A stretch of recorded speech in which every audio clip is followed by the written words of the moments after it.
Hello and welcome to a special international version of Cricket Predictor brought to you by 1xBet, Vumeki Infrastructure's Delhi NCR. Of course, we have the West Indies champions team as well, which is playing in the Legends League, which is in England, starting from the 18th of July up till the 2nd of August. Again, Day 2 once again belonged to Jasprit Bumrah, the boom boom man. In the morning session, Bumrah struck with 3 big wickets, sending back Stokes, Root and Vokes in quick succession. England's first innings was wrapped up at 387 with Bumrah picking up brilliant 5-wicket haul. Yes, once again proving why he is number 1 bowler in the world. This was specific to the Lords and he's become one of the best bowler to have bowled in Lords. Of course, his overseas record is a slightly notch better than the legendary Kapil Dev. India's batting, however, had a very shaky start. Jaiswal, of course, was victim to Jafra Archer, who comes back into the English side after 4 years. Yes, 4 long years he had to wait, he had to hear everything, he had to suss it all, and then he gives it back with a boom. Of course, KL Rahul and Karun Nair steadied the innings with a 61-run stand for the second wickets. Karun looked in a good rhythm but fell for 40. Of course, this is the repeated problem of Karun Nair. He's waited for so long, but he gets out at 20s and 30s. He's got to think about it. Well, the big relief for India was the return of Rishabh Pant, who had suffered an injury earlier. He was unbeaten on 19 along with Rahul at 53 at the stumps. India closed the day at 145 for 3. Yes, still trailing England by 242 runs. That's the highlight of England's innings, was undoubtedly Joe Root's amazing 37th 100 with a boundary of the very first ball of the day. Of course, some say it could have been a catch, but that's a different story for altogether. Also, his third consecutive century at Lords, but this joy was short-lived as Bumrah cleaned it up. Low down the other, Jamie Smith, Bryden Cars struck crucial 50s to take England to a solid 387. Now all eyes are on day 3. How is the pitch going to react? How is the Indian batters going to negotiate the seam, the spin, the swing, of course, which is very important in the context of the game today. This is the third day, the pitch eases out. Well, joining me are 3 of the important guests right now. John, welcome to the show. How's the weather in England right now in London, where you are based? Let me begin the show by asking you the first important question is about the new ball that was changed in the 90th over. Shubman Gill went up to the umpires, asked them to change it. In the drinks interval, he was visibly very unhappy. Again, the point is, umpires changed, relented. Of course, we have a tweet from Stuart Broad as well, how the Duke's ball lose their sheen and the luster when they go on to bowl. But more importantly, Bumrah wasn't consulted at all. Do you think this was an inexperienced skippership by Shubman Gill, considering he should have consulted Bumrah, who's going strong, but on the behest of Siraj, he just walked up to the umpires, picked up, said something, exchanged happened, and then the ball was changed. Your views on this? I think that ball change had a significant impact on the day's play, because prior to that ball change, Bumrah got the ball nipping, Bumrah got the ball doing a little bit and enough to get the 3 quick wickets that he got. And I think it was maybe it was called for, because they saw fit that the ball maybe had lost shape and maybe was becoming a little bit soft, and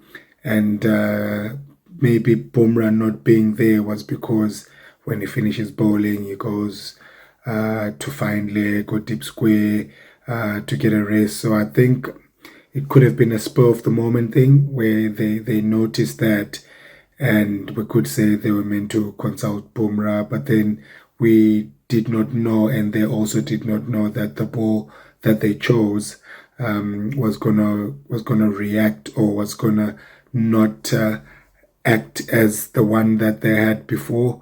So it's one of those situations in the game where you think you're actually doing the right thing, and which could have been the right thing, but then the result didn't end up being as they wanted. So it's a bit of touch and go. It's a bit of speculation. It's a bit of hoping that that ball could have brought the ball to nibble back again, and it's just one of those things. And we can't look too much into Gill's captaincy. We can't look too much into the decision that him and Siraj made without consulting Bumrah, because it had gone the other way. We could have been saying, oh, genius, the genius of Shubman Gill and the genius of Siraj. But we just take it as it comes and accept that they made that decision and they thought that decision was going to be best for the team. So it's just one of those. Well, since Bumrah's test debut, he has taken 11 5-wicket hauls in Sena. Of course,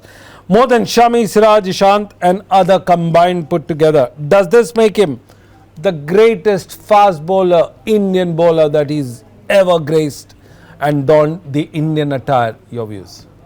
I think not only does it make him the most successful test bowler in the recent past against the Sena nations, but also he's the best bowler in the world in test cricket, so which means he's very effective against any opposition. That's how he is.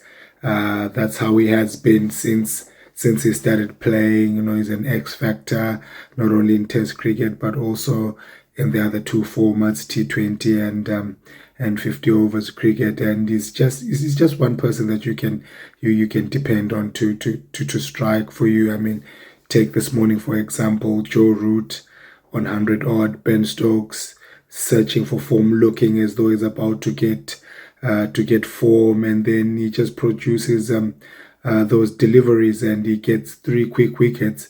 Not only that, but then he ends up taking 5 wickets in the inning. That's the impact that he had, and from a guy who hadn't been playing for more than 2 weeks, for him to just come back and have an instant impact like that shows the caliber of a bowler that he is, shows his class, shows that he's the real deal for India at the moment. Well, let's talk about Shubman Gill and the good things that he brings on to the table. He becomes the only second Indian after Rahul Dravid to accumulate 600 test runs. Yes, with possibly 5 more innings to go in this series. Do you think he's going to surpass everybody and rewrite all the books and the records that were written in those books? Your views? I don't think there's been any surprises to show the class of Shubman Gill, but I think there have been affirmations because we all knew he had potential. We all knew that he was a class player, but he's showing it now with the backing of numbers, with the backing of what he's doing now, even with the captaincy workload on his shoulders and the way he's coping thus far. He's very good and very commendable, and just goes to show that he's a very classy, very effective, and just gets the job done. And to be interesting how long this will last, and I'm sure the Indian faithfuls are hoping that this will last for long, and he'll be in the same bracket as the likes of Virat, the likes of Sachin. Now he's in the same brackets of the likes of Rahul Dravid, the great batters of yesteryear in the Indian cricket setup. So it's a good thing for him. It goes to show the depth that Indian cricket has, that they've lost the master in Virat Kohli, and straight away an upcoming master has taken the helm and showing his mantle. So well done to Shubman Gill on that. Well, very quickly, moving on to the final question of the day, John, before we let you go, let me just ask you, with the bright and sunny days in London ahead, perfect for the test match cricket, 22 overs have been lost in the last 2 days. Do you think 7 overs in yesterday and the first day saw 15 overs deficit? How do you see this aspect of the game? Do you think that there has to be, the changeover has to be quick, fast, or should there be stricter control, considering that this test match belongs on the overs bowled per day? Your views? That is a very interesting state of affairs in the modern test match, where you find that a lot of overs are lost. regardless of where they are playing, regardless of the weather. It seems now a few captains are just being fined for slow over it. And I was interested to when I was watching something on YouTube where Michael Vaughan was being asked the same question, and to him he said fines don't work. Unlike back in the day, these guys are rich, so they can afford to pay those fines without feeling the pinch. And he also alluded that on the fifth day, when there's 90 overs being played, the umpires, the players, they get a move on and get those 90 overs being played. But from day one to day four, we always lose a lot of overs. And I think it's not fair for the spectator. It's not fair for Test cricket. It's not fair for the viewers that are watching on TV. And also we need to take into consideration that, say for example, a game like this one at Lord's. There are a lot of people who are going to travel from far and wide in the UK to come and watch a day's play, and they pay a lot of money. Someone actually on Facebook was saying they paid £160 to watch 75 overs of play, which is very expensive and which is unfair to the people that are following. So I think the powers that be have to make sure that they become stricter on this. I know they've introduced where there's a stopwatch that this next over has to start after a certain number of minutes. I think it's 1 minute, and I know there are injuries, and I know now there are ball changes. But I think the players and the officials on that day owe it to everyone to ensure that we watch 90 days of high quality cricket. The quality is there on the field, but we want the longevity of it, because we expect 90 overs to be played on each and every day. So I think it's only fair that the players and everyone involved ensure that everyone gets to witness all those 90 overs of play. Well, thank you, John, for the wonderful insights straight from London. Well, I'm joined by Paul Tinnett right now, who's a cricket podcaster, journalist straight from Sydney. Yes, as we promised you, it's going to be an international show, and Paul Tinnett is one of the most respected voices when it comes to analysing the game of cricket. Paul, Jasprit Bumrah claimed 3 wickets in a fiery morning spell, troubling England. Do you think that was the turning point of the game? 3 overs, completely knocking off all the batters? Your views? Well, that was an absolutely stunning spell to start the day. I'd said yesterday that maybe Bumrah would blow the game wide open early on day 2. But for him to do it so emphatically, the ball that he got Stokes out with was unplayable. And as the commentators mentioned, his reaction was that of a man who just says, yeah, that's kind of what I do, as Nasser Hussain said. If I'd ever bowled a ball like that, I'd have been doing cartwheels. But that's how good he is. He just expects to do that. And then, albeit Root got a bit of an inside edge, but to knock the middle stump out of the ground although he's not number 1 in the rankings at the moment, he is clearly England's best batter. And those 2 balls changed the course of the match.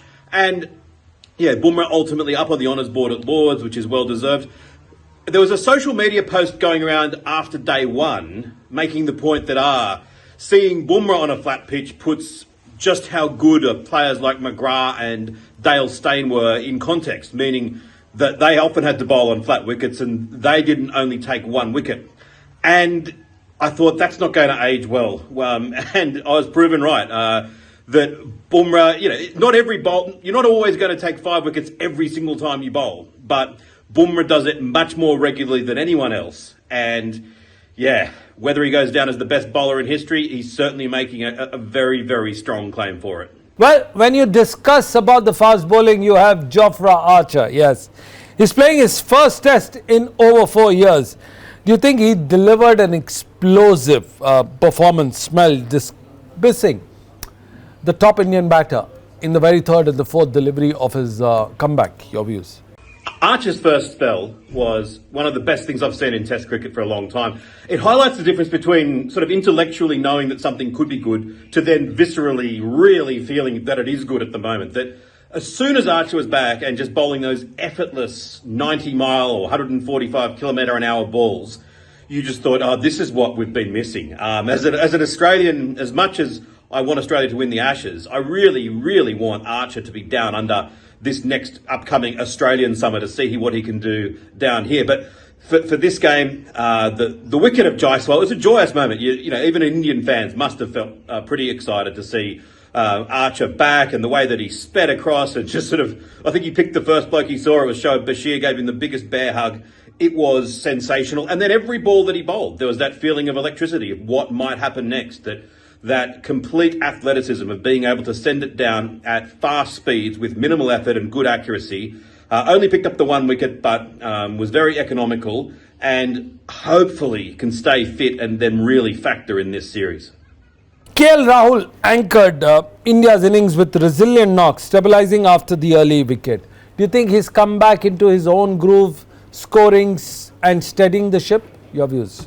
Yeah, I think it was significant, and he really exuded a sense of calm up against high-quality bowling, especially against the bowling of Archer, keeping up the good ones, taking the quick singles on offer when they were there. I mean, every time I mention KL Rahul, as a lot of people do, I find myself bewildered that he has a test average of only 34, 35. His first-class average, which is much more into the 40s, just seems to be more indicative of the quality player that he is. And I really hope that he can go on day 3 and score a big 100, because I think that players like him who do the hard yards, often makes a tough 60, makes a tough 30 odd in the second innings, and that's where it kind of you can see that he doesn't quite get the rewards for his hard work, and hopefully they come on day 3. Well, the Lord's pitch had variable bounce turn favouring the bowlers early on. Then it becomes considerably easy on to play.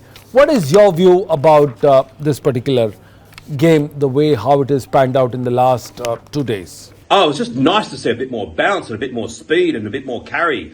I'd been critical of the Lord's pitch after day 1, and day 2 was a lot better. It made for just more attractive cricket, less of a stalemate. And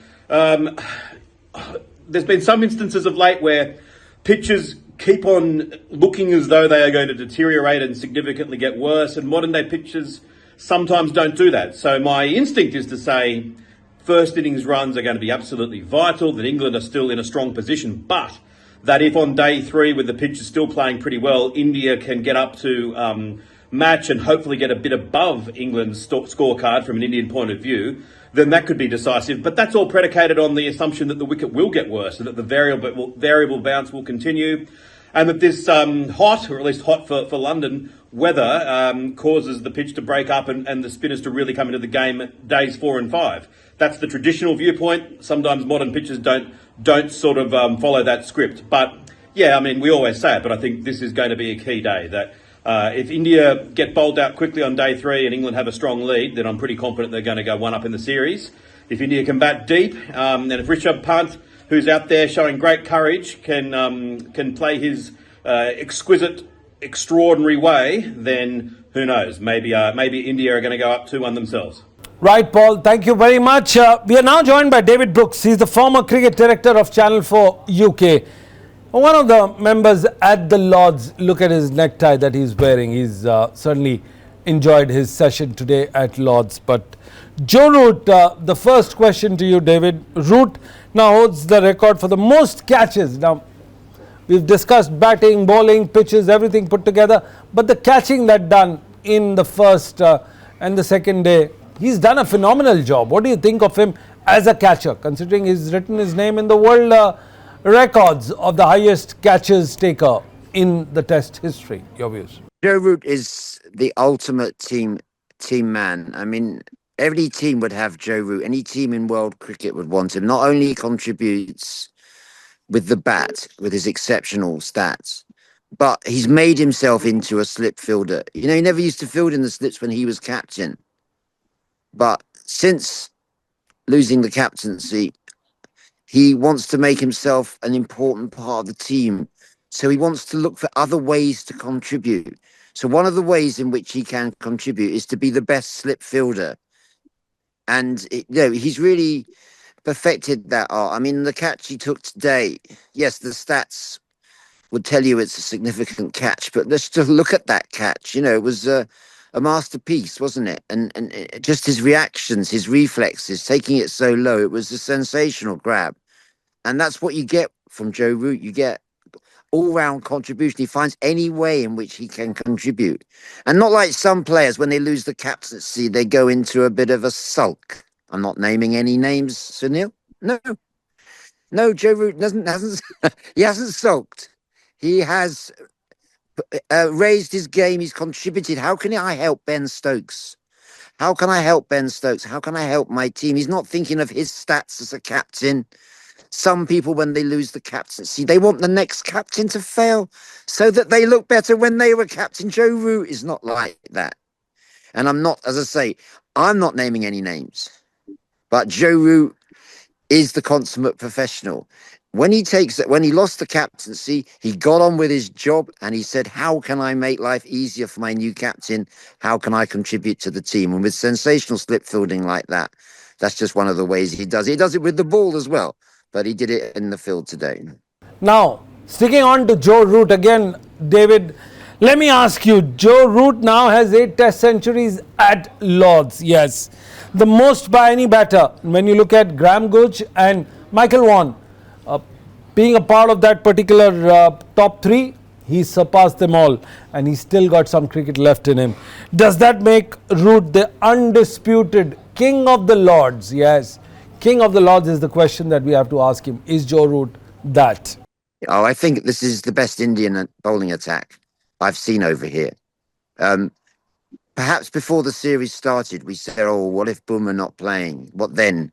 Does it all fall apart?" And well, Akish Deep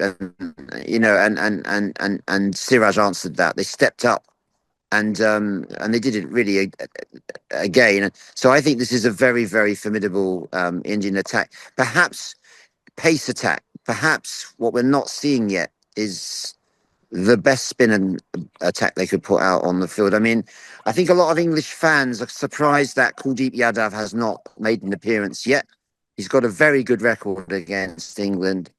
And I'm surprised they haven't found room for him. But then at Lord's, it's traditional not to play the spinner, the extra spinner. So maybe they bought into that. But I would, if I was the Indian captain, I'm glad I'm not. It would be an honour. I would be happy to take it on. It's not been offered to me. If I was Indian captain, I would want Kuldeep Yadav in my team against England. I think he's got the mystery X factor. And I hope India don't leave it too late in the series to introduce him. He has to play in the next one. This is number 3. He has to play number 4. What's the point of holding him back to number 5? And why have him on the tour if you're not going to play him? He's an experienced guy. He doesn't need the experience. He doesn't need the net practice. He doesn't need to carry drinks. He needs to be playing. So I'd like to have seen Kuldeep Yadav in this team. But obviously Washington Sundar offers you so much with the bat, and he showed his class in the last game. But I do think that that's the one missing ingredient from this bowling attack of India, which has everything. But I'm sure you're going to talk to me about Jasprit Bumrah. But well, he needs his own category, doesn't he? Because we haven't seen his like before. We may never see his like again. He doesn't fit any conventional description, does he? He's just one off the top of the shelf. In the first 10 overs of the series, the India seamers seems to have picked up a lot of wickets, 15, as compared to England, who's just managed to pick up 6. We're talking about seamers to seamers. Do you think Indian performance and the Indian bowlers are somewhere top of the radar, considering they walked in with little known names, little known performances? Critics were very susceptible of writing or criticizing them. Do you think this is one of the better Indian bowling attacks in the last decade? Your views? Well, I think England had a good day today because they added more runs than anyone expected them to add. To get so close to 400, good performance. And the batting of James Smith, Bride and Cast would have surprised people. And then, of course, there's an extra spring in the step of the Englishman tonight because of the return of Jofra Archer and the way that he returned. To get a wicket, was it third ball, fourth ball? His first over? Fourth ball. After what that lad has been through, what he has been through, in terms of injury, recovery, and all that, And there's been a lot of ignorant commentary about him. Not from you, Cyril. Of course not. You've been with me. You're part of the Jofra Archer Appreciation Society. Other people, not you, and not just in India, have been indulging in what's the word for it? Rubbish talk. I don't know what you call it, street talk, but it doesn't. Saying Jofra Archer doesn't really want to play Test cricket. He's a white ball player. He's happy to. He has wanted this day for the last 4 years. He has worked so hard for this. I know Jofra Archer. He's from Sussex. He's from my county. He is a red ball player. He judges his performances from Test matches. He had that fantastic series in 2019. He wants to taste that again. He thought he never would. Look at the pleasure, the delight, the sheer joy on his face, the relief, everything when he got that wicket and the way he celebrated it. And I thought what was also really nice was the way the England boys celebrated it with him. And that's what Ben Stokes has got. Great team spirit and everyone wanting everyone to succeed in the team. Not like some teams where some players, senior players, don't want other senior players to succeed. No names again mentioned there, Sunil. This is a team that's got harmony. There's no egos. They've left their ego at the door. So it's unusual for an England team with so much talent in the team. You'd expect there to be some big egos.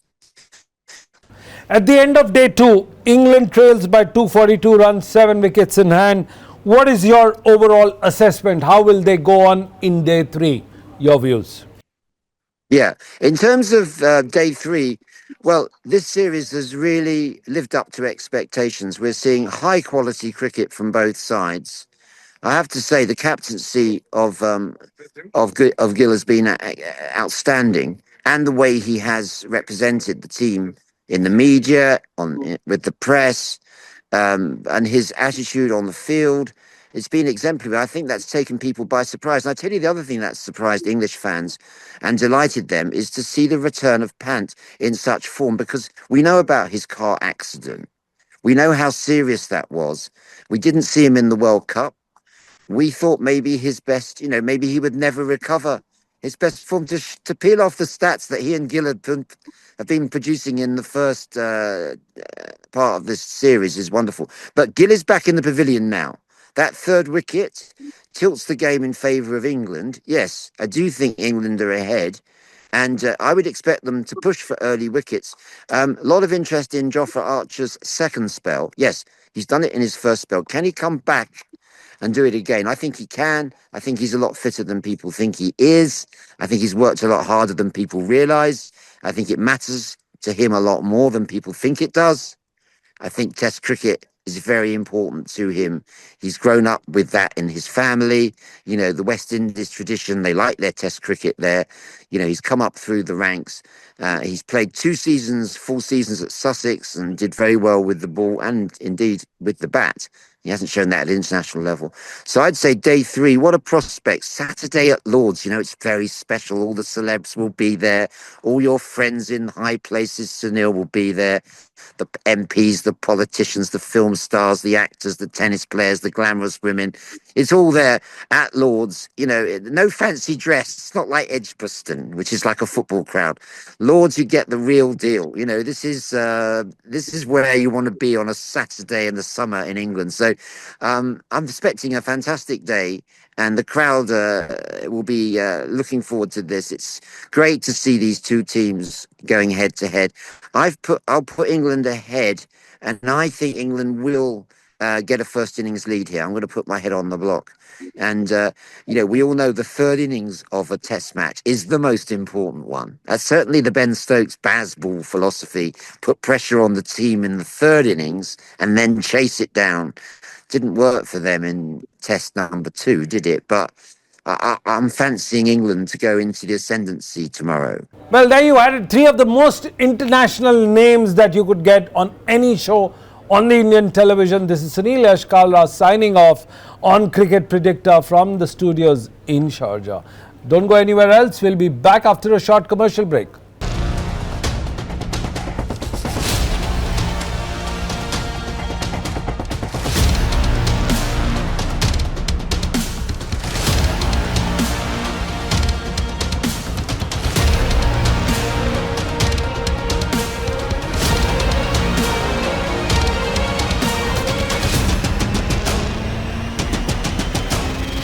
For more such videos, subscribe to the NewsX YouTube channel, hit the bell icon.